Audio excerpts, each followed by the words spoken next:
एक समय की बात है, 88,000 ऋषियों ने श्री सूत जी से पूछा, हे प्रभु, इस कलयुग में वेद विद्या रहित मनुष्यों को प्रभु भक्ति किस प्रकार मिल सकती है तथा उनका उद्धार कैसे होगा।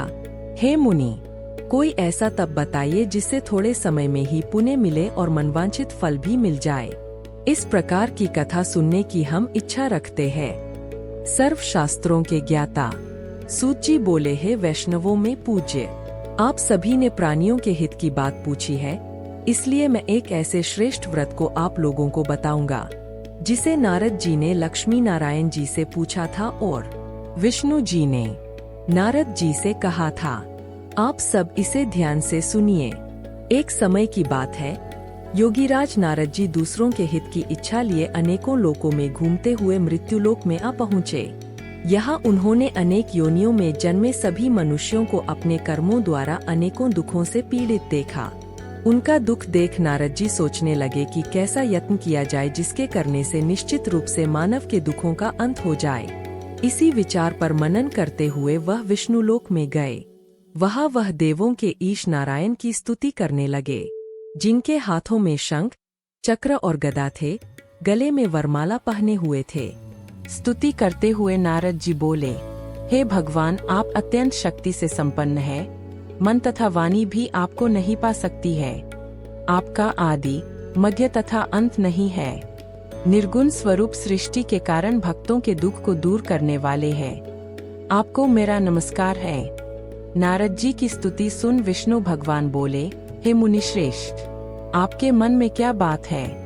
आप किस काम के लिए पधारे हैं? उसे निसंकोच कहो। इस पर नारद मुनि बोले कि मृत्युलोक में अनेक योनियों में जन्मे मनुष्य अपने कर्मों के द्वारा अनेकों दुख से दुखी हो रहे हैं। हे नाथ, आप मुझ पर दया रखते हैं तो बताइए कि वो मनुष्य थोड़े प्रयास से ही अपने दुखों से कैसे छुटकारा पा सकते हैं। श्री बोले, हे नारद, मनुष्यों की भलाई के लिए तुमने बहुत अच्छी बात पूछी है। जिसके करने से मनुष्य मोह से छूट जाता है, वह बात मैं कहता हूँ, उसे सुनो। स्वर्ग लोक व मृत्यु लोक दोनों में एक दुर्लभ उत्तम व्रत है जो पुण्य देने वाला है। आज प्रेमवश होकर मैं उसे तुमसे कहता हूँ। श्री सत्यनारायण भगवान का यह व्रत अच्छी तरह विधान पूर्वक करके मनुष्य तुरंत ही यहाँ सुख भोग कर मरने पर मोक्ष पाता है। श्रीहरि के वचन सुन नारद जी बोले कि उस व्रत का फल क्या है और उसका विधान क्या है? यह व्रत किसने किया था? इस व्रत को किस दिन करना चाहिए? सभी कुछ विस्तार से बताए। नारद की बात सुनकर श्रीहरि बोले, दुख व शोक को दूर करने वाला यह सभी स्थानों पर विजय दिलाने वाला है। मानव को भक्ति व श्रद्धा के साथ शाम को श्री सत्यनारायण की पूजा धर्मपरायण होकर ब्राह्मणों व बंधियों के साथ करनी चाहिए। भक्ति भाव से ही नैवेद्य, केले का फल, घी, दूध और गेहूं का आटा सवाया ले। गेहूं के स्थान पर साठी का आटा, शक्कर तथा गुड़ लेकर वह सभी भक्षण योग्य पदार्थों को मिलाकर भगवान का भोग लगाए। ब्राह्मणों सहित बंधु बांधवों को भी भोजन कराए। उसके बाद स्वयं भोजन करें। भजन कीर्तन के साथ भगवान की भक्ति में लीन हो जाएं। इस तरह से सत्यनारायण भगवान का यह व्रत करने पर मनुष्य की सारी इच्छाएं निश्चित रूप से पूरी होती है। इस कलिकाल अर्थात कलयुग में मृत्युलोक में मोक्ष का यही एक सरल उपाय बताया गया है।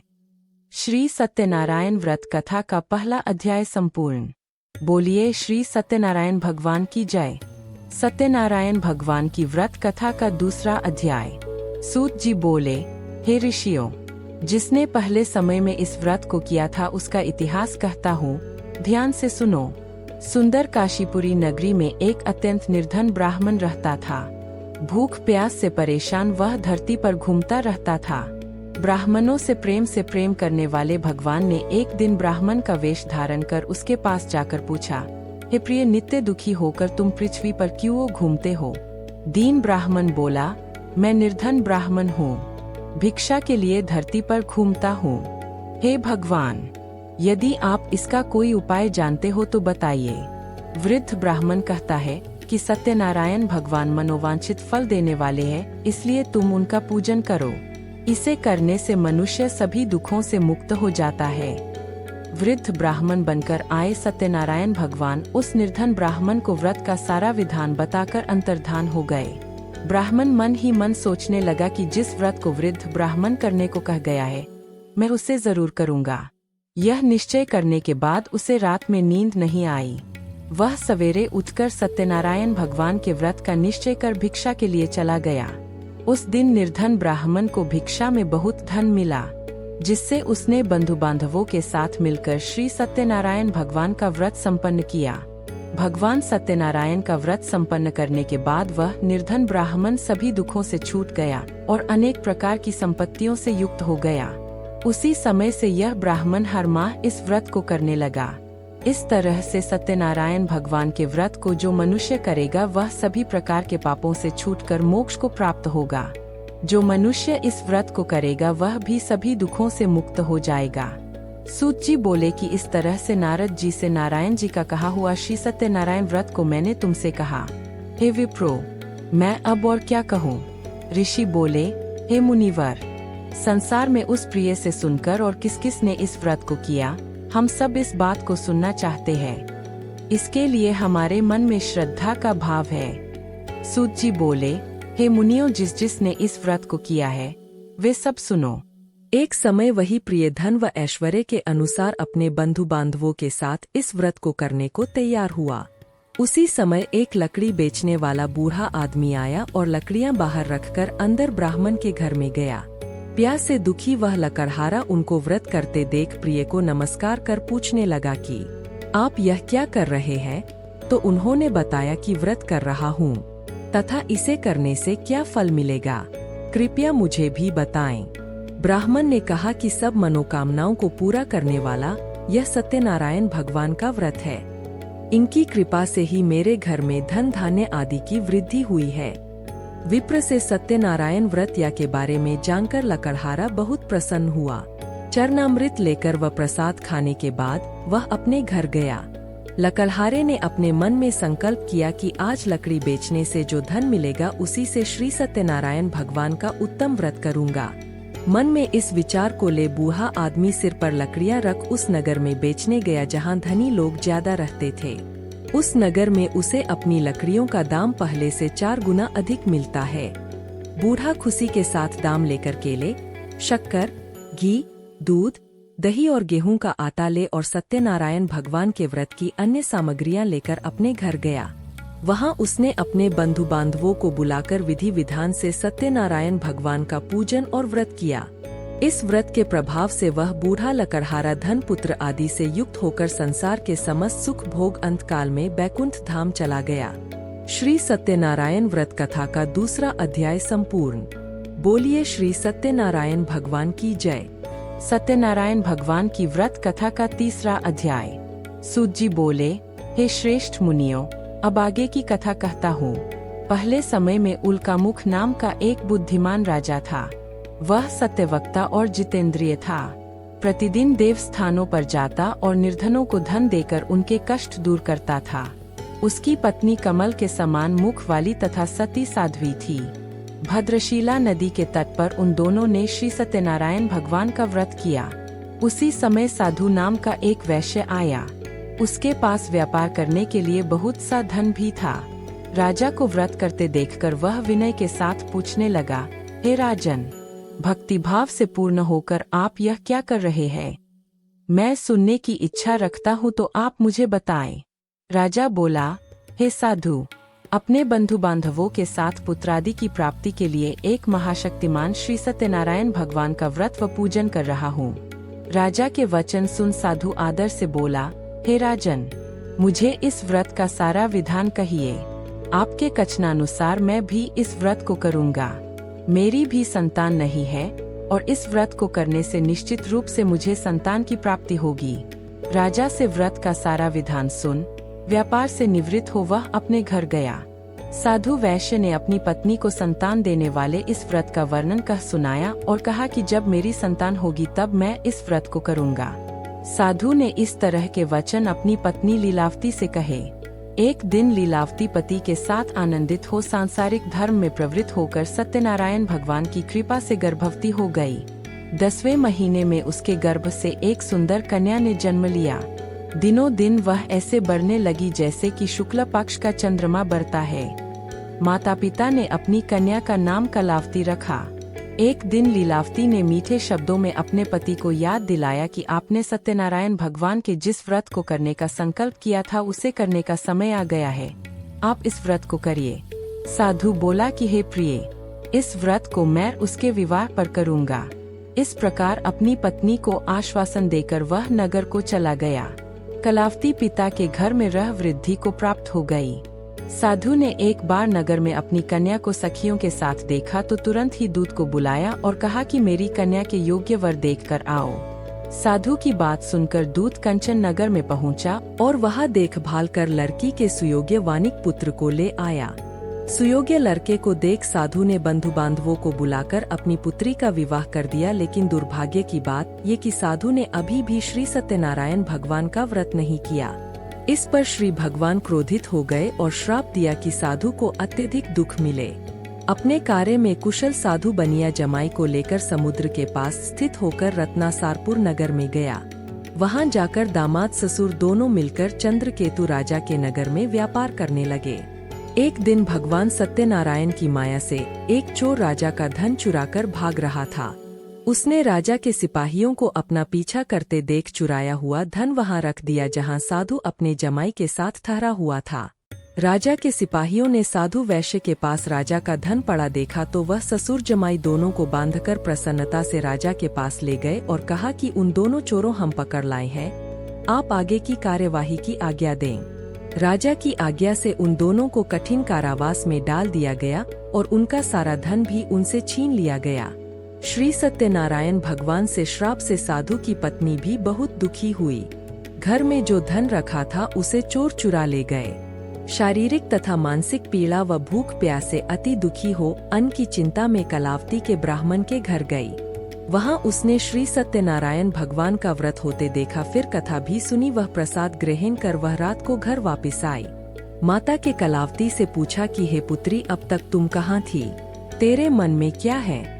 कलावती ने अपनी माता से कहा, हे माता, मैंने एक ब्राह्मण के घर में श्री सत्यनारायण भगवान का व्रत देखा है। कन्या के वचन सुन लीलावती भगवान के पूजन की तैयारी करने लगी। लीलावती ने परिवार व बंधुओं सहित सत्यनारायण भगवान का पूजन किया और उनसे वर मांगा कि मेरे पति तथा जमाई शीघ्र घर आ जाएं। साथ ही यह भी प्रार्थना की कि हम सबका अपराध क्षमा करें। श्री सत्यनारायण भगवान इस व्रत से संतुष्ट हो गए और राजा चंद्रकेतु को सपने में दर्शन दे कहा कि हे राजन, तुम उन दोनों वैश्यों को छोड़ दो और तुमने उनका जो धन लिया है उसे वापस कर दो। अगर ऐसा नहीं किया तो मैं तुम्हारा धन, राज्य व संतान सभी को नष्ट कर दूंगा। राजा को यह सब कहकर वह अंतर्धान हो गए। प्रातः काल सभा में राजा ने अपना सपना सुनाया। फिर बोले कि बनिक पुत्रों को कैद से मुक्त कर सभा में लाओ। दोनों ने आते ही राजा को प्रणाम किया। राजा मीठी वाणी में बोला, हे महानुभावों, भाग्यवश सा कठिन दुख तुम्हें प्राप्त हुआ है, लेकिन अब तुम्हें कोई भय नहीं है। सा कह राजा ने उन दोनों को नए वस्त्राभूषण भी पहनाए और जितना धन उनका लिया था उससे दुगुना धन वापस कर दिया। दोनों वैश्य अपने घर को चल दिए। श्री सत्यनारायण व्रत कथा का 3रा अध्याय संपूर्ण। बोलिए श्री सत्यनारायण भगवान की जय। सत्यनारायण भगवान की व्रत कथा का 4था अध्याय। सूत जी बोले, वैश्य ने मंगलाचार कर अपनी यात्रा आरंभ की और अपने नगर की ओर चल दिए। उनके थोड़ी दूर जाने पर एक दंडी वेशधारी श्री सत्यनारायण ने उनसे पूछा, हे साधु, तेरी नाव में क्या है? अभिमानी हंसता हुआ बोला, हे दंडी, आप क्यों पूछते हो? क्या धन लेने की इच्छा है? मेरी नाव में तो बेल व पत्ते भरे हुए हैं। वैश्य के कठोर वचन सुन भगवान बोले, तुम्हारा वचन सत्य हो दंडी। भगवान ऐसे वचन कह वहां से दूर चले गए और कुछ दूर जाकर समुद्र के किनारे बैठ गए। दंडी भगवान के जाने के बाद साधु वैश्य ने नित्य क्रिया के पश्चात नाव को ऊंची उठते देखकर अचंभा माना और नाव में बेलपत्ते आदि देख वह मूर्छित हो जमीन पर गिर पड़ा। मूर्छा खुलने पर वह अत्यंत शोक में डूब गया। तब उसका दामाद बोला कि आप शोक न मनाएं, यह दंडी भगवान का शाप है, इसलिए हमें उनकी शरण में जाना चाहिए, तभी हमारी मनोकामना पूरी होगी। दामाद की बात सुनकर वह दंडी भगवान के पास पहुंचा और अत्यंत भक्तिभाव नमस्कार करके बोला, मैंने आपसे जो असत्य वचन कहे थे उनके लिए मुझे क्षमा दे। ऐसा कहकर महान शोकातुर हो रोने लगा। तब दंडी भगवान बोले, हे वनिक पुत्र, मेरी आज्ञा से बार बार तुम्हें दुख प्राप्त हुआ है। तू मेरी पूजा से विमुख हुआ। साधु बोला, हे भगवान, आपकी माया से ब्रह्मा आदि देवता भी आपके रूप को नहीं जानते, तब मैं अज्ञानी कैसे जान सकता हूँ। आप प्रसन्न होइए, अब मैं सामर्थ्य के अनुसार आपकी पूजा करूँगा। मेरी रक्षा करो और पहले के समान नौका में धन भर दो। साधु वैश्य के भक्तिपूर्वक वचन सुनकर भगवान प्रसन्न हो गए और उसकी इच्छानुसार वरदान देकर अंतर्धान हो गए। ससुर जमाई जब नाव पर आए तो नाव धन से भरी हुई थी। फिर वही अपने अन्य साथियों के साथ सत्यनारायण भगवान का पूजन कर अपने नगर को चल दिए। जब नगर के नजदीक पहुँचे तो दूत को घर पर खबर करने के लिए भेज दिया। दूत साधु की पत्नी को प्रणाम कर कहता है कि मालिक अपने दामाद सहित नगर के निकट आ गए हैं। दूत की बात सुन साधु की पत्नी लीलावती ने बड़े हर्ष के साथ सत्यनारायण भगवान का पूजन कर अपनी पुत्री कलावती से कहा कि मैं अपने पति के दर्शन को जाती हूँ, तू कार्य पूर्ण कर शीघ्र आ जा। माता के से वचन सुन कलावती जल्दी में प्रसाद छोड़ अपने पति के पास चली गई। प्रसाद की अवज्ञा के कारण श्री सत्यनारायण भगवान रुष्ट हो गए और नाव सहित उसके पति को पानी में डुबो दिया। कलावती अपने पति को वहां न पाकर रोती हुई जमीन पर गिर गई। नौका को डूबा हुआ देख व कन्या को रोता देख साधु दुखी होकर बोला कि हे प्रभु, मुझसे तथा मेरे परिवार से जो भूल हुई है उसे क्षमा करें। साधु के दीन वचन सुनकर श्री सत्यनारायण भगवान प्रसन्न हो गए और आकाशवाणी हुई, हे साधु, तेरी कन्या मेरे प्रसाद को छोड़कर आई है, इसलिए उसका पति अदृश्य हो गया है। यदि वह घर जाकर प्रसाद खाकर लौटती है तो इसे इसका पति अवश्य मिलेगा। ऐसी आकाशवाणी सुन कलावती घर पहुंचकर प्रसाद खाती है और फिर आकर अपने पति के दर्शन करती है। उसके बाद साधु अपने बंधु बांधवों सहित श्री सत्यनारायण भगवान का विधि विधान से पूजन करता है। इस लोक का सुख भोग वह अंत में स्वर्ग जाता है। श्री सत्यनारायण व्रत कथा का चौथा अध्याय संपूर्ण। बोलिए श्री सत्यनारायण भगवान की जय। सत्यनारायण भगवान की व्रत कथा का 5वां अध्याय। सूत जी बोले, हे ऋषियों, मैं और एक कथा सुनाता हूँ, उसे भी ध्यान पूर्वक सुनो। प्रजापालन में लीन तुंगध्वज नाम का एक राजा था। उसने भी भगवान का प्रसाद त्याग कर बहुत ही दुख पाया। एक बार वन में जाकर वन्य पशुओं को मारकर वह बरगद के पेड़ के नीचे आया। वहाँ उसने ग्वालों को भक्तिभाव से अपने बंधुओं सहित सत्यनारायण भगवान का पूजन करते देखा। अभिमानवश राजा ने उन्हें देखकर भी पूजा स्थान में नहीं गया और न ही उसने भगवान को नमस्कार किया। ग्वालों ने राजा को प्रसाद दिया, लेकिन उसने वह प्रसाद नहीं खाया और प्रसाद को वहीं छोड़ वह अपने नगर को चला गया। जब वह नगर में पहुंचा तो वहाँ सब कुछ तहस-नहस हुआ पाया तो वह शीघ्र ही समझ गया कि यह सब भगवान ने ही किया है। वह दोबारा ग्वालों के पास पहुंचा और विधि पूर्वक पूजा करके प्रसाद खाया तो श्री सत्यनारायण भगवान की कृपा से सब कुछ पहले जैसा हो गया। दीर्घकाल तक सुख भोगने के बाद मरणोपरांत उसे स्वर्गलोक की प्राप्ति हुई। जो मनुष्य परम दुर्लभ इस व्रत को करेगा तो भगवान सत्यनारायण की अनुकंपा से उसे धन धान्य की प्राप्ति होगी। निर्धन धनी हो जाता है और भयमुक्त हो जीवन जीता है। संतानहीन मनुष्य को संतान सुख मिलता है और सारे मनोरथ पूर्ण होने पर मानव अंतकाल में बैकुंठ धाम को जाता है। सूत जी बोले, जिन्होंने पहले इस व्रत को किया है, अब उनके दूसरे जन्म की कथा कहता हूँ। वृद्ध शतानंद ब्राह्मण ने सुदामा का जन्म लेकर मोक्ष की प्राप्ति की। लकलहारे ने अगले जन्म में निषाद बनकर मोक्ष प्राप्त किया। उल्कामुख नाम का राजा दशरथ होकर बैकुंठ को गए। साधु नाम के वैश्य ने मोरध्वज बनकर अपने पुत्र को आरे से चीरकर मोक्ष पाया। महाराज तुंगध्वज ने स्वयंभू होकर भगवान में भक्तियुक्त होकर कर मोक्ष पाया। श्री सत्यनारायण व्रत कथा का 5वां अध्याय संपूर्ण। बोलिए श्री सत्यनारायण भगवान की जय।